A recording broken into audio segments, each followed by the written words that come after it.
Finding great candidates to hire can be like, well, trying to find a needle in a haystack. Sure, you can post your job to some job board, but then all you can do is hope the right person comes along. Which is why you should try ZipRecruiter for free at ziprecruiter.com/zip. ZipRecruiter doesn't depend on candidates finding you. It finds them for you. Its powerful technology identifies people with the right experience and actively invites them to apply to your job. You get qualified candidates fast. So while other companies might deliver a lot of hay, ZipRecruiter finds you what you're looking for. The needle in the haystack. See why 4 out of 5 employers who post a job on ZipRecruiter get a quality candidate within the first day. ZipRecruiter, the smartest way to hire. And right now, you can try ZipRecruiter for free. That's right, free at ziprecruiter.com/zip. That's ziprecruiter.com/zip. ziprecruiter.com/zip. Frequency Podcast Network. Stories that matter, podcasts that resonate. The president hadn't been spotted much in public for days. Feeding the online frenzy, images of swollen ankles and a persistent purple bruise on his right hand, at times slathered in makeup. We haven't even seen videos of him golfing, which his team often posts. Surely he was gravely ill, or worse. How did you find out over the weekend that you were dead?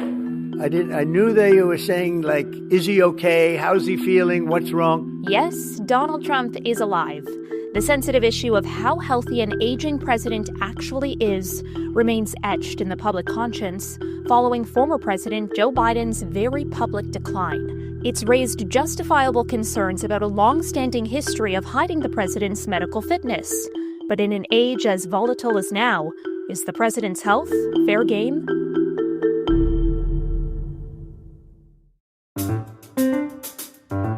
I'm Caryn Ceolin, and today on The Big Story, I'm joined by Garrett Graff, American author, presidential historian, and journalist, to discuss how much the public and the world is entitled to know on matters of presidential health. Garrett, thanks so much for joining me today. I really appreciate it. My pleasure. You recently wrote a newsletter about this very issue, which, of course, we'll discuss at length. But I'm hoping you can first just bring us up to speed. How and why did these death rumors start? So we don't really know where the questions about Trump's status really began online. It grew over the course of Labor Day weekend here in the United States, in part because Donald Trump had no public appearances for several days, which is far longer than he is normally out of the public eye.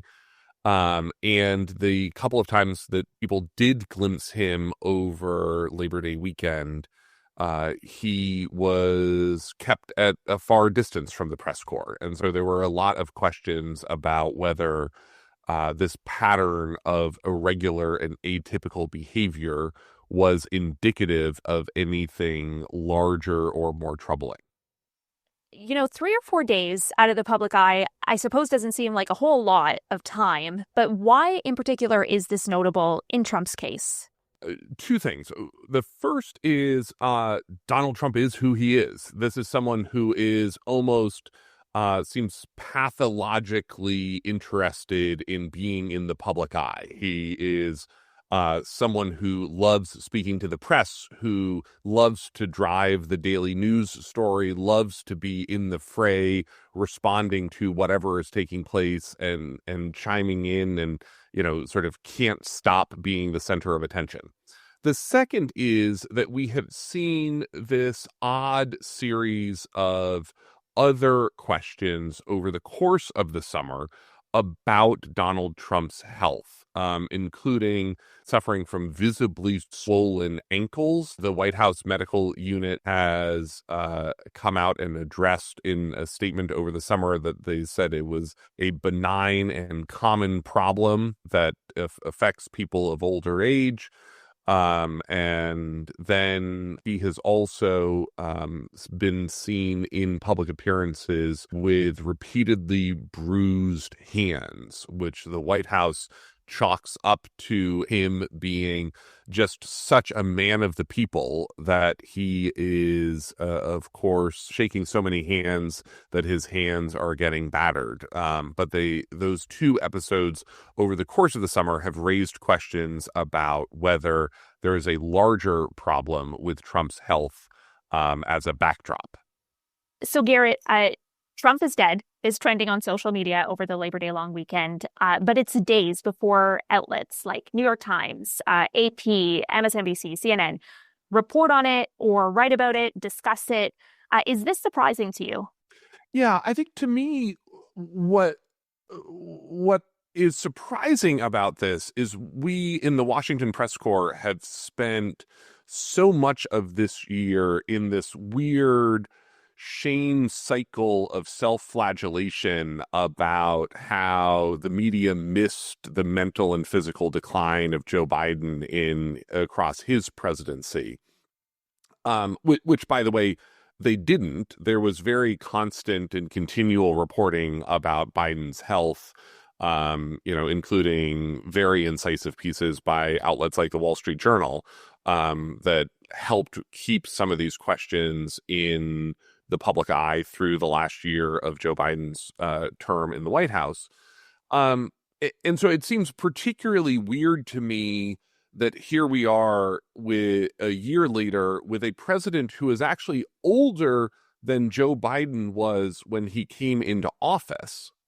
And the press seems so uninterested in a serious conversation and serious investigation into the status of Trump's health.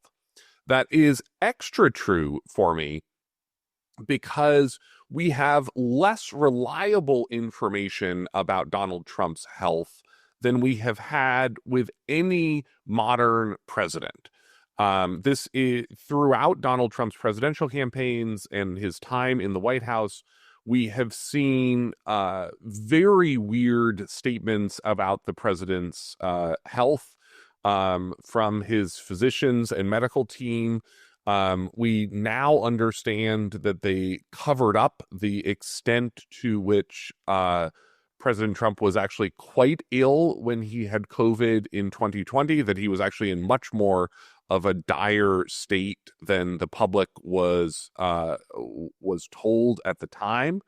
This is a president who has had unexplained medical visits to the Walter Reed Medical Facility, which is where the president normally gets treated by his sort of more advanced medical team here in Washington. And that this is a situation where you would sort of think that all of the sort of antennae of the Washington press corps would be going up. There are episodes that are raising public questions. This is a situation where we know we have been lied to and misled in the past, and that we are seeing these pattern breaks of the president being out of the public eye, or staying in Washington over a long weekend when he normally goes to one of his golf resorts in New Jersey or Florida. And you would sort of think that the press would be more interested in this set of questions than they appear to be. Why do you think there's, again, an apparent lack of sufficient scrutiny about the current president's condition? Because as you rightly mentioned, really just months ago, journalists were criticized for not doing enough to investigate Biden's health. I think it's two things. One is this is a press corps that actually weirdly lets Trump get away with a lot of things that they wouldn't let other presidents get away with. That in some ways, the fact that the president lies about all things big and small, whether they matter or not, makes the press, I think, less interested in digging into the truth about any one subject versus another.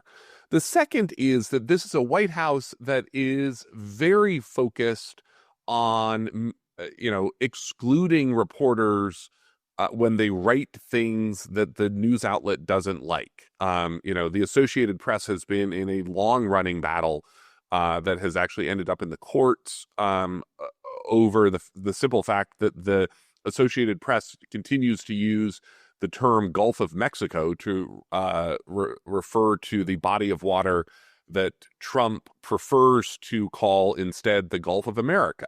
And so I think that there is a challenge that this press corps faces, and I think they make the wrong call here, but that they are concerned about maintaining the access that they have to the White House and not digging as deeply as they should.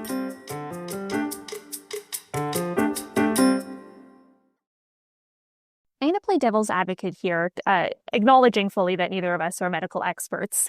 But pictures, showing bruises or swelling of his legs, not necessarily evidence of serious illness. So why do you think a serious investigation by journalists would be warranted? Because the health of the oldest man ever to be president of the United States is of great interest both to the American public and the world beyond. I have written books about presidential succession and continuity of government, and in a nuclear era, when a president in any 30-minute time period may be called upon to tackle sort of some of the biggest and most existential questions any human has ever been asked to tackle, the mental and physical well-being of that individual matters a great deal to the world. And I think in particular, one way to look at this is that any of the three answers that would come out of a serious investigation would be important for us to understand. The first is if the press dig into it and discover that there is no there at all, that all of these health episodes are exactly as the White House medical team has laid out, and that they are benign and common. There is a lot of reason to believe that Donald Trump is in perfectly fine health. His father lived to the ripe old age of 93. He is able to hold at length in sort of his Oval Office press conferences and photo ops. President Trump being in totally great health would be a news story worth reporting out. The second scenario is if the press dig into it and don't get anywhere. The White House stonewalling questions about Trump's health would be a newsworthy story for the White House press corps to publish as a second option. And then the third option is, what if he is actually not in great health and that these episodes do point to something more troubling? He is older than most grandparents. He is, we have seen sort of numerous instances of him on the public stage, including over the summer, struggling to stay awake in certain meetings with foreign leaders and with his fellow members of the government. And again, we just went through this incredible cycle of news stories and best-selling books and author appearances about how there was this giant conspiracy to cover up Joe Biden's cognitive and physical decline. And that if Donald Trump is not in great shape, that is newsworthy in a third scenario in an entirely different way. So to me, there's no reason, there's sort of no downside to the press digging into this, because one would expect any of those three outcomes to be worthy of public attention and notice. There are a few things I want to ask you about what you've just said there. But I just wonder first, in your estimation, where is the line, though, do news organizations, have to dig into stories and have to publish stories just because everyone is talking about it on social media? Like, do they need to repeat it? Or does that just not apply here because this is the leader of the free world? Yeah. So one of the things I tried to draw, one of the distinctions I tried to draw in my essay was sort of the internet can be wrong in all of their conspiracies about, Donald Trump body doubles and, covering up this treatment or that treatment, or, even the fundamental question of whether Donald Trump is alive.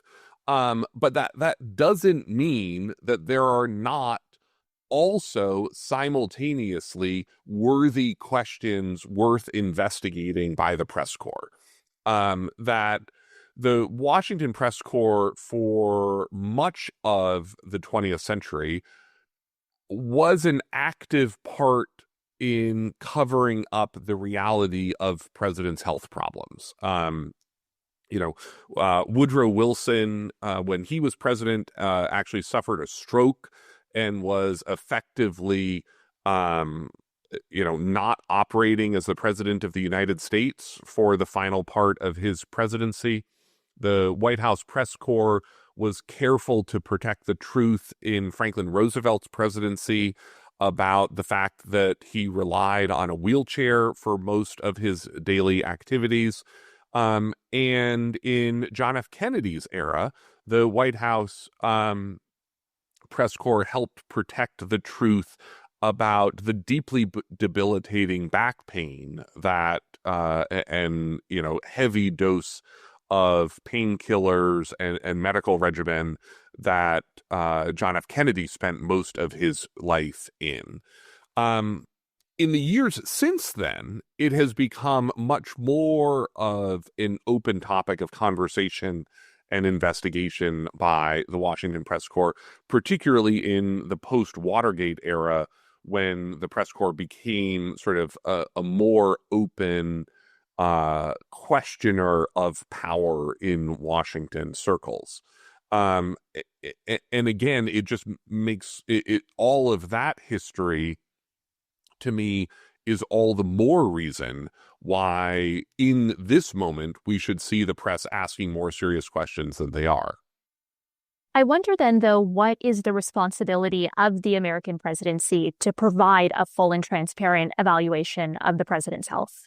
Yeah, and this is where you get into sort of the weird dual role of the White House medical unit, where, on the one hand, their patient is the president, which is,